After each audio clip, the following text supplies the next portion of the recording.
இடத்தில் இடம் பொருள் கலைஞர், கலைஞர் இயக்கவியல், திராவிட மாடல் அரசு, திராவிட சினிமா, தலைவரும் நானும், திராவிட பேரொழிகள், போராளிகள், உடன்பிறப்பே, திமுக என்று ஒரு 8 நூல்களை நம்முடைய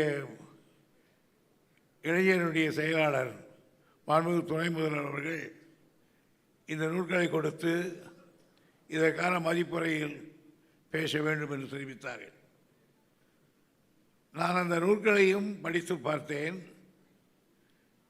நேற்றைய தினம் தொலைக்காட்சியின் மூலமாக பேச்சு போட்டியிலே ஒன்றை வைத்து அந்த போட்டியை வெற்றி பெற வேண்டும் என்ற ஆர்வத்தோடு பேசிய பேச்சாளர்களையும் நான் பார்த்தேன். மன நிறைவு ஏற்பட்டது.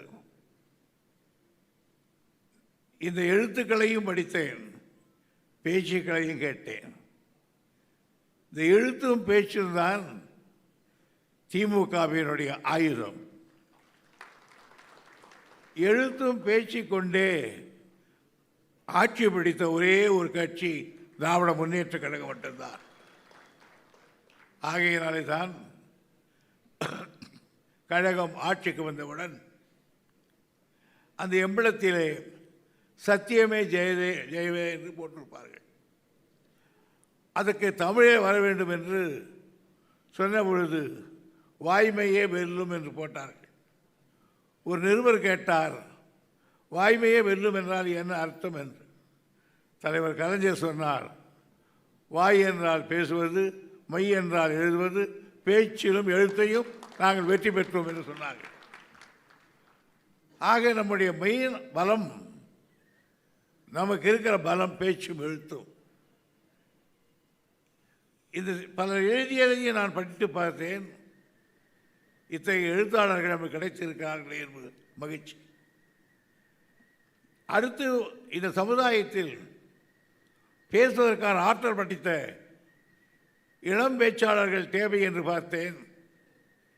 நேற்றைக்கு பார்த்த பிறகு அதுவும் எனக்கு மன நிறைவு ஏற்பட்டது. அண்ணா அழகாக சொன்னார். அண்ணா அவர்கள் அழகாக சொன்னார், மாணவரணி இளைஞரணி என்பதெல்லாம் நாற்றங்காலில் இருக்கிற பயிர்கள். ஒரு நாள் இந்த பயிர் சேற்றிலே போய் வயலில் நட்டாக வேண்டும்.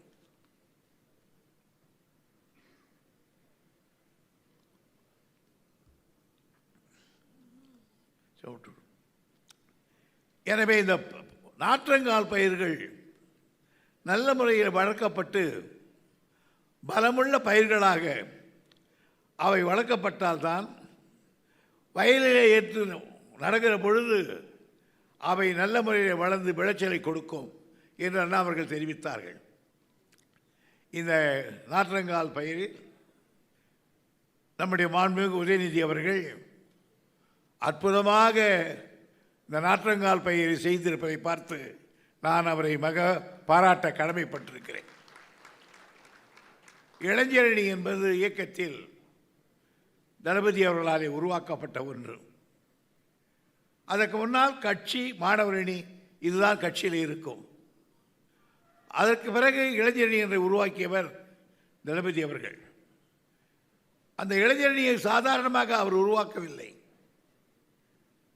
காடு அடித்து கழனியாக்கி, மேடு திருத்தி, நீர் பாய்ச்சி, நிலத்தை சமன் செய்து போல அத்தனை பணிகளையும் செய்து இளைஞரணிக்கு என்ற ஒரு இனத்தை தலைமை கழகத்திலே உருவாக்கி கொடுத்தவர் தளபதி அவர்கள்.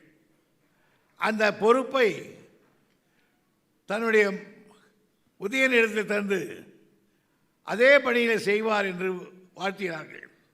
ஆனால் அவர், நாங்கள் எங்களுடைய வாழ்த்தையும் எதிர்பார்ப்பையை விட அதிகமான பணியை அவர் செய்ததுதான் இந்த பேச்சாளர்கள் உற்பத்தி. காரணம், பேசுவது என்பது சாதாரணமானதல்ல. அது ஒரு சக்தி வாய்ந்த இயக்கம். பொருள், தன் முன்னாலே ஆயிரக்கணக்கான பேர் அமர்ந்திருப்பார்கள். 1000 சிந்தனை உடையவர்கள், பல்வேறு நினைப்புகளை கொண்டிருக்கக்கூடியவர்கள். அத்தனை பேர் உள்ளங்களிலும் நாம் பேசுகிற பேச்சு சென்று தைக்க வேண்டும். தைப்பது மட்டுமல்ல, அவர்களை தம் பக்கத்தில் ஈர்க்க வேண்டும். ஆகையினால் பேச்சு என்பது ஒரு சக்தி வாய்ந்த ஆயுதம் அரசியலில்.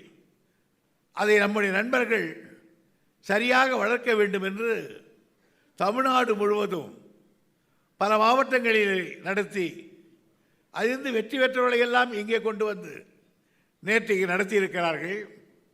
இதற்காக ஒத்துழைத்த மாவட்ட கழக செயலாளர்கள், அதனுடைய நிர்வாகிகள் அனைவருக்கும் என்னுடைய பாராட்டை, வாழ்த்தை நான் தெரிவித்துக் கொள்கிறேன். அதே போன்று எழுதுவதும், அந்த எழுதுவதிலே கூட ஒரு காலத்தில் அண்ணா அவர்களுக்கு பிறகு, கலைஞர் அவர்களுக்கு பிறகு பல எழுத்தாளர்கள் உருவானார்கள். ஆனால் கொஞ்ச காலத்துக்கு முன்னால் நமது கூட படிக்கிற அந்த எண்ணங்கள் போய்விட்டது. பேசுகிற எண்ணங்கள் கொஞ்சம் கொஞ்சமாக இப்பொழுது நவீன விஞ்ஞானத்தின் வளர்ச்சியால் குறைந்து போகிறது. ஆக அந்த படிக்கிற எண்ணம் வளர வேண்டும். அதுக்கு பேச்சு, எழுத்து ஒரு வசீகரமாக இருக்க வேண்டும். யார் அதிகமாக படிக்கிறார்களோ அவர்கள் அற்புதமாக பேசுவார்கள். எனவே படிப்பு முக்கியம் என்பதையும் இந்த தேர்தல் இன்றைக்கு முக்கியமாக இங்கே சுட்டி காட்டி இருக்கிறார்கள். ஆகையினால் எழுத்து பேச்சும் இரண்டும் இயக்கத்தினுடைய ஆயுதம் என்பதை இளைய சமுதாயத்தினுடைய மத்தியில் உருவாக்கிய உதயநிதிக்கு மீண்டும் என்னுடைய பாராட்டை, வாழ்த்தை நான் தெரிவித்துக் கொள்ள கடமைப்பட்டிருக்கிறேன். எங்களுக்கெல்லாம் அப்படி அல்ல. எங்களுக்கு அப்பொழுதெல்லாம் இப்படி யாரும் பேச்சு அமைக்கிறவர்கள் கிடையாது. நாங்களாக தலைவர்கள் பேசுவார்கள், போய் உட்கார்ந்து கேட்போம். நாம் அப்படி பேசினால் என்ன என்று எண்ணம் வரும், அப்படித்தான் பேசுவார்கள். ஒரு காலத்தில் பேச்சாளர்களுக்கு ஒன்று சொல்லுகிறேன், படியுங்கள் நிறைய, படித்ததற்கு பிறகு மனப்பாடம் செய்யுங்கள். மனப்பாடம் செய்தால்தான் பல உங்களுக்கு வெக்காபுலரிஸ், அதாவது வார்த்தைகள் வரும். பேசுகிற பொழுது சில எழுச்சியை கொடுக்கும். நாவலர் நெடுஞ்செழியன் ஒரு காலத்தில் அற்புதமாக பேச்சாளர் என்று பெயரிட்டவர். அவர் பேசுகிற ஆழ்ந்த பொருளை விட அவர் மனப்பாடம் செய்து ஒப்புவித்த அந்த பாடல்கள் தான் ஒரு எழுச்சியை கொடுக்கும். எந்த கூட்டமானாலும் கிளம்பிற்றுக்கான் சிங்க கூட்டம் என்பதை ஆரம்பித்து பாரதிதாசனுடைய பாடல்களை அற்புதமாக பாடு நம்முடைய நாவலர் அவர்கள் அந்த மேடையை தெரிவிப்பார்கள். அதை கேட்டுக்கொண்டிருக்கிறவனுக்கே ஒரு வீரம் வந்துவிடும். போகிற பொழுது அவனே வாயில் கிளம்பிட்டு காட்சிகள் கூட்டம் என்று முழுமுறுத்து கொண்டு போவார். ஆகவே அதையும் நீங்கள் செய்ய வேண்டும். அதே போன்று தலைவருடைய எழுத்துக்களை மனப்பாடம் செய்தாக வேண்டும். எந்ததற்கு தேவையோ அவ்வளவு சரக்கும் கலைஞருடைய எழுத்திலே உண்டு. வீரமாக பேச வேண்டுமா, அதுக்கும் நிறைய இருக்கிறது. வேடிக்கையாக பேச வேண்டுமா, அதுக்கும் நிறைய சரக்கு இருக்கிறது. சோகமாக பேச வேண்டுமா, அதற்கு நிறைய எழுதியிருக்கார். ஆகவே எல்லா ஒன்பான் சுவையையும் திரட்டி எழுதிய பேச்சுக்கள் தலைவருடைய பேச்சுக்கள்.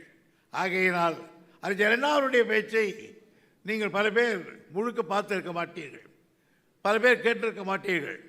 நான் அவர்களுக்கெல்லாம் சொல்லுகிறேன், அவருடைய பேச்சுக்கள் இப்பொழுது வெளிவர ஆரம்பித்திருக்கிறது. அவருடைய எழுத்துக்கள் ஏற்கனவே வெளிவந்திருக்கிறது. அவருடைய சிந்தனை ஓட்டம் வேறு. அந்த சிந்தனை ஓட்டத்திலிருந்துதான் இவர்களெல்லாம் கருத்துக்களை எடுத்துக்கொண்டார்கள். ஆகவே இளைஞர்களாகிய நீங்கள் நிறைய படியுங்கள், படித்ததை மேடையில் பயன்படுத்துங்கள், வாதத்தை தெரிவித்துக் கொள்ளுங்கள். அவை கட்சி வளர்ச்சிக்கு மிகப்பெரிய பயனுள்ளதாக இருக்கும். எனக்கு மொத்த மகிழ்ச்சி இன்றைக்கு என்னவென்று கேட்டால், இனி திமுகவினுடைய பலம் எவனும் குறைத்து மதிப்பிட முடியாது. எந்த கொம்பனும் இந்த பட்டாளத்தை அசைத்து பார்க்க முடியாது. ஏனென்றால் அப்படி 1000 பேரை எதிர்த்து பேசக்கூடிய ஆற்றல் படைத்த வரவர்கள் வந்துவிட்டீர்கள். எதையும் விவாதத்துக்கு தயார் என்று எழுதக்கூடியவர்கள் வந்திருக்கிறீர்கள். எல்லாவற்றுக்கும் மேலாக அந்த முரசொலியுடைய கடைசி பக்கத்தில் அற்புதமான விஷயங்கள் வரும். இந்த இயக்கத்துக்கு உழைத்தவர்கள், ஊடாய் போனவர்கள், இவர்களுடைய செய்தியெல்லாம் வரும். நேற்றைக்கு முன்தினத்திலே விளநகர் கணேசனை பற்றி எழுதியிருந்தார்கள். அவர் விளநகர் கணேசன் எங்களையெல்லாம் பேச்சாளராக உற்பத்தி செய்தவர். ஒரு காலத்தில் செம்மனார் கோயில் பகுதியில் கழகத்தை ஆண்மையோடு கட்டி காத்தவர். மகா தைரியசாலி, தஞ்சை மாவட்டத்தில் குறிப்பிடத்தக்கவர். அவரை பற்றியெல்லாம் எழுதுகிற பொழுது இப்படி பல பேர்கள் எழுதுகிறீர்கள், அதுதான் தேவை. ஏனென்றால் வரலாறு தெரியாவிட்டால் நாம் வாழ முடியாது. அர்னால்ட் டாயன்பி என்கிற ஒரு வரலாற்று பேராசிரியர் சொன்னார். என்ன சொன்னார் என்றால், வரலாற்றை மறந்த சமுதாயம் நினைவிழந்த சமுதாயத்துக்கு சமம். ஆக வரலாற்றை மறந்த சமுதாயம் பைத்தியக்காரத்தனம் என்று சொன்னார். அதே போலதான் நம்முடைய வரலாற்றை நாம் தெரிந்து கொள்ள வேண்டும். ஆக வரலாற்றையும் தெரிந்து கொள்ள வேண்டும், படித்ததை நினைவுறுத்திக் கொள்ள வேண்டும், பேச்சாற்றை வைத்துக் கொள்ள வேண்டும், எல்லாவற்றுக்கும் மேலாக தியாகத்துக்கு தயாராகவும் இருக்க வேண்டும். மூன்றாவதாக நான் இளைஞர்களுக்கு சொல்கிறேன், இதிலெல்லாம் கூட நீங்கள் வெற்றி பெற்று வரலாம். பல பேர் இப்படி கெட்டிக்காரர்களாக பேச்சாளராக இருந்தவர்கள் எல்லாம் இன்றைக்கு இல்லை. ஒரு காலத்தில் திமுகவிலே 30-38 பத்திரிகைகள் வெளிவந்தன. ஆனால் அவையெல்லாம் நிலைக்கவில்லையே. காரணம், நிலைக்காது போனும் அதை கொண்டு அந்த ஆசிரியராக இருந்தார்கள், அவர்களே கட்சியில் நினைக்கவில்லை. ஆகையினால் முதலில் எல்லாவற்றை விட கொள்கையிலே அழுத்தம் வேண்டும். அந்த கொள்கையிலே அழுத்தம் இருந்தால்தான் அவனால் கட்சியை தாக்கு பிடிக்க முடியும்.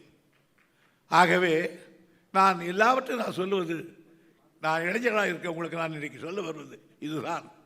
கொள்கையில் அழுத்தமாக இருங்கள், எந்த நேரத்திலும் தியாகத்துக்கு தயாராக இருங்கள். அதே இரண்டாவது, தலைவனிடத்தில் அசைக்க முடியாத நம்பிக்கையோடு இருங்கள்.